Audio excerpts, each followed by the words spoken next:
I really am excited about is that we have now two pyrolysis technologies that both work, that are in operation. The first one is using microwave, so for small scale inside solutions. And the plant that is in operation in California is a role model for hopefully many of these units to be built. And the second one is based on the New Hope, Tyler, Texas model that was built several years ago and has been operated for some years, and that can be licensed out to the market. So we have two pathways, small scale and big scale.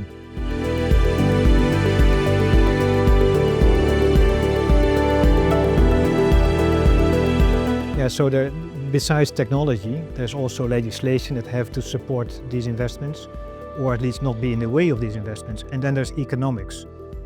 These investments will only materialize, people will only put money in it if they see a promising return on the investment. And you see in several markets now a disadvantage for recycled material over virgin material. And so I think legislation has a job to do to help these investors have a fair chance at competing against lower cost virgin material until there's enough scale in the market of recycling.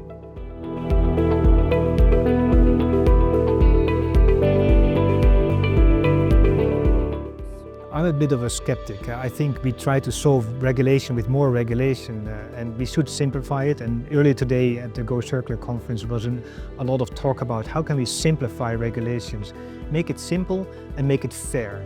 And I think this is where, especially in Europe, where we try to over-regulate things, we need to step in the shoes of the people actually making the investments or running the plants and make sure that they can do so without being overburdened and being supported by the European government.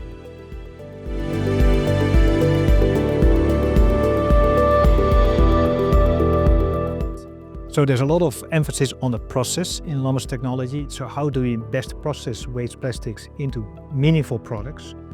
But there's also a lot of focus on the feedstock. How do we make sure we understand the feedstocks? Because in waste plastics, there's a lot of different types, and we need to make sure we understand the quality and the contamination of those feedstocks before we can properly process them. And then the products, waste plastics, especially when you pyrolyze, you produce a product that has to be further processed. And so you want to know what are the molecules in that product so that you know how these molecules behave in the following processing, whether it's in a petrochemical site or in an FCC plant in a refinery. And so we put a lot of emphasis on all three: feedstock understanding, process optimization, and product understanding.